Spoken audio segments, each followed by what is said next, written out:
Young lady, could you give us your name, please? Yes, my name is Nicole Harrison. Nicole, do you give me permission to publish this on social media? Yes, I do. Nikki, where'd you grow up? I grew up in a little town on the other side of, like, around Greensboro and Burlington, like in between Greensboro and Burlington, called Reedsville, North Carolina. Were you loved as a child? Yes, I was. I had a great family growing up, and still do. Is your mom and daddy still alive? My mother is. You got brothers and sisters? I do. I have one brother and two sisters. I have my brother and one of the sisters are older than me, and then I have a younger sister. You married, got children? I was married. My husband passed away July 3rd of 2021. So, yeah, God's been getting me through that more than anything, because losing him was, I can't really explain it. Losing him was, I can't even explain it because there's no words for it. He was my best friend. He was my confidant. He was who I studied the Bible with. He's who, if I had questions about the Bible, that's who I went to. And then all of a sudden, he's just gone. What happened to your husband? We finally got the report back a year after his death because he was a veteran. So he had to go to the state medical examiner's office. And at the time, it was during COVID. And so they were really far behind. But it come back as heart failure. And it makes me feel like, what did I do wrong? Why I had to have done something wrong for God to take him. And no, that's not the case. God didn't take him because I did something wrong. God took him because it was his time. Now he's resting. And I know he's in heaven and he's there. He doesn't have to deal with all this stuff on this earth.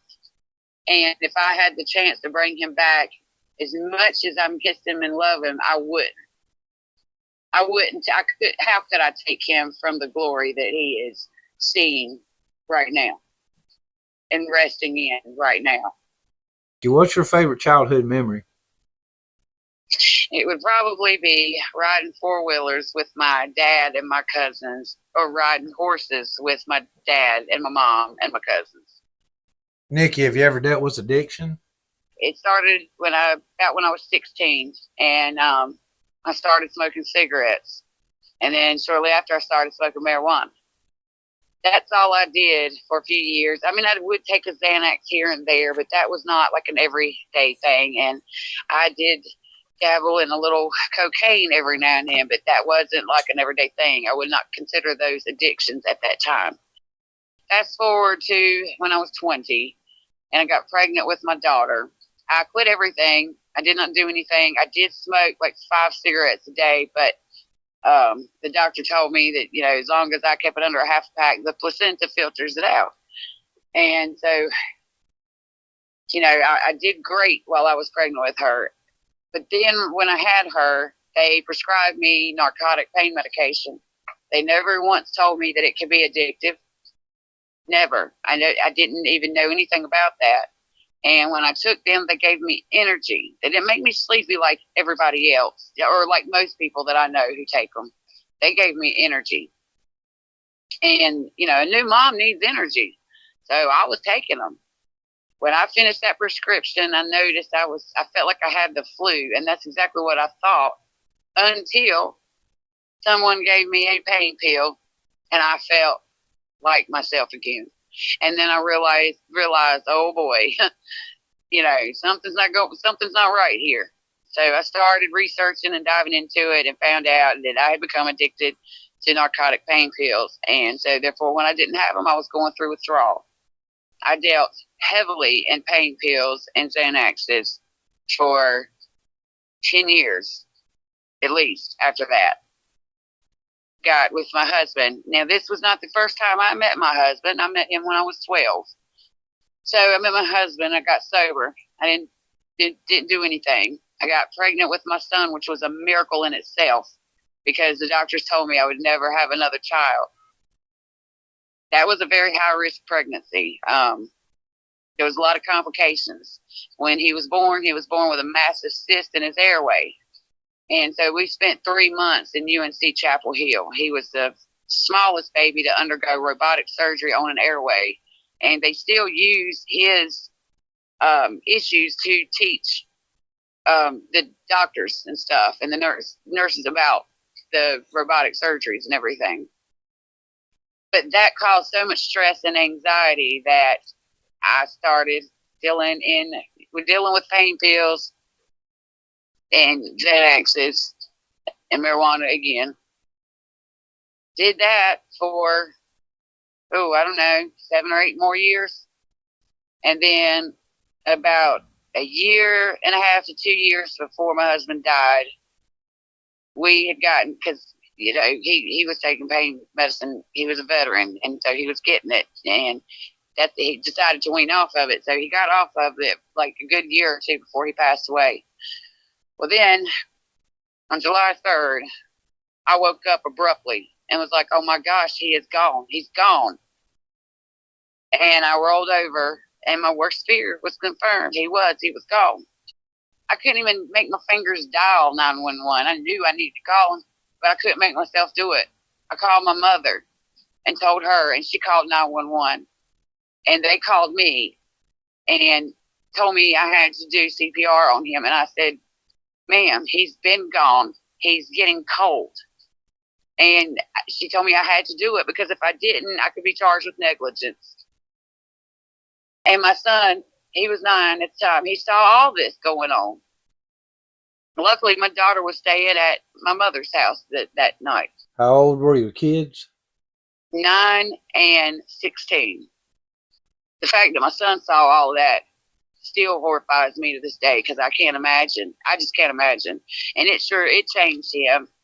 When all that happened, that I did okay for 9 months, and then I was introduced to fentanyl.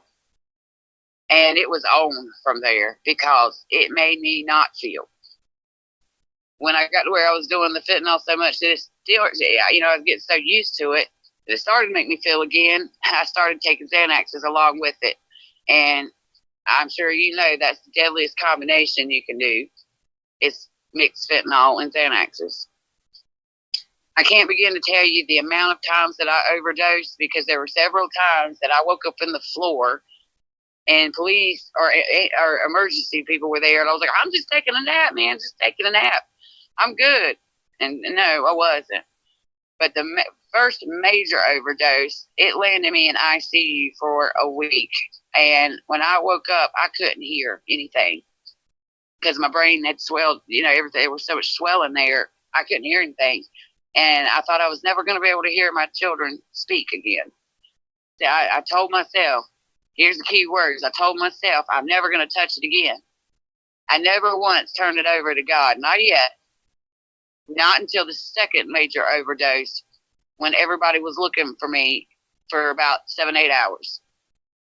I overdosed in the drug dealer's driveway, and he took me to my old house where me and my husband lived. Because by this time, I had moved back in with my mother. And they found me in an awkward position in the floorboard. I don't even know how I got in that position, but like my knees were up above my head, and I do remember it was hard to get out of the car because my body was so stiff. I mean, I was 38 years old at the time. How long were you taking the fentanyl? I did the fentanyl for 10 months, but I mean, I was hard on it. I mean, I was really, really bad on it to the point. I mean, I was so scared to stop taking it because I knew the withdrawals I went through with pain pills, it's 10 times harder with fentanyl. That second overdose, that is when I gave it all to God. And I begged God, because I was so scared of the withdrawals, I begged him. I was like, please, I'll give it all to you. Please just don't let me have withdrawals. And, he answered that prayer. I didn't have the first withdrawal. How did addiction change your life? It opened up my eyes to realize that, I mean, anybody can get hit with addiction. It doesn't pick and choose. It doesn't discriminate. Because I grew up in a good family. Now, my father was an alcoholic. I did not mention that, but he was never mean towards me or, anything like that. I mean, him and my mom got into some arguments, but it was still a good childhood. And I grew up in a Christian church. I went into a Christian school. I knew the Bible. But I hadn't studied it for myself like I have been this past year and a half, going on 2 years. And I've been clean ever since September 24th, not 26th. 26th is when I left. September 24th of 2022. And when I left Bethel, I knew I had to do something for God. He saved me. I mean, he saved me from that life. If it wasn't for him, I would not be here. And I know that for a fact. Between the car wrecks, the overdoses, I wouldn't be here if it wasn't for God. Is a lifestyle of addiction, is it dangerous? Oh my goodness, it's extremely dangerous. I could have died every single solitary time I took a hit of that fentanyl. Every time I could have hit what's called a hot spot, and it took me out right then. The amount of times I overdosed, I was playing with death every single time. In your time of addiction, what was the most misunderstood thing about you? That I was choosing drugs over my children. Explain that. I was not choosing the drugs over my children. I was a slave to the drugs. I was a slave to addiction, and I was in bondage. It had me wrapped and bound in chains and would not let me go. And every time, they would think that every time I would, go to get high, that I was choosing over them. But no, every time I was thinking that, I was like, my goodness, what kind of mother am I? I'm not being a good mother. It was so depressing. But I was a slave to it. I wasn't choosing it. I chose to do it the first time because of how bad it hurt that I lost my husband. But every time after that, I was a slave to it. Had you tried to get clean before? Yeah, I did. And I was successful for a little while, but I never kept God first during those times. I kept myself first and my family first. See, when I was going through that stuff, it was my family, myself, then God. I had it all wrong. And I might still have it wrong, And if I do, the Holy Spirit will tell me, and I'll make it right. What was different in the last time, all these times that you tried to quit, and this last time that you did quit? What was the difference? Because I truly gave it to him. I truly repented exactly what I did. I gave it to God. I gave it all to him. And begged him to deliver me from it. And he delivered me from that and more. What would you have people to understand about addiction? Just understand that, because you are in addiction does not make you a bad person. It doesn't mean that you still don't have a purpose on this life. When you're truly ready to give it over to Christ, he's going to take it. And he's going to allow you to become sober. You have to still die to that addiction every day. You got to wake up thanking God that he delivered you from this, and then turn away and not go towards it. Don't touch it. Leave it alone. Because once you're delivered from it, you do it again, you're opening that doorway up for those demons to come right back in. Those spirits to come right back in. You're suffering more than you did before, because once a house that becomes clean, that spirit goes around in the desert looking and decides, oh, I'm going to go back to that house because he couldn't find nowhere else. And he finds it clean and swept.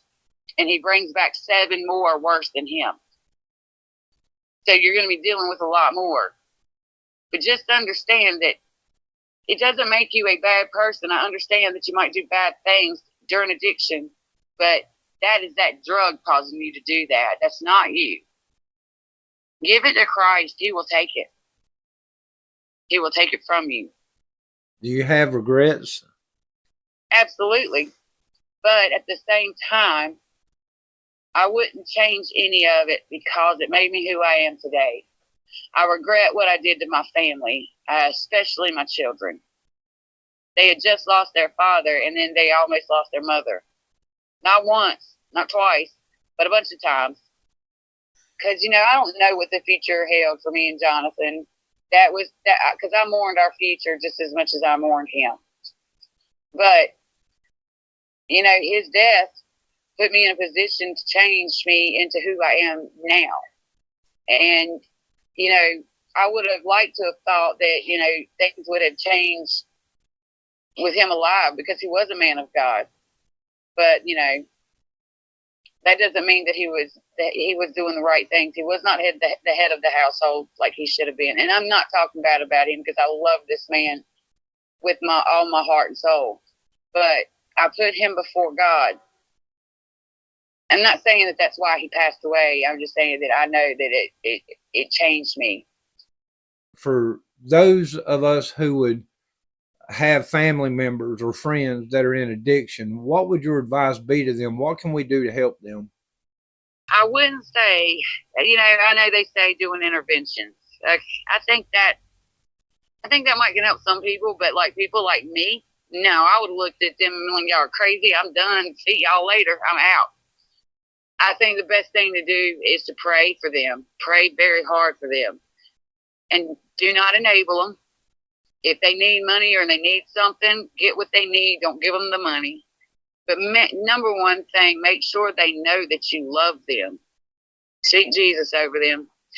That's what my mom and my grandmother did for me, and my mother-in-law and my father-in-law.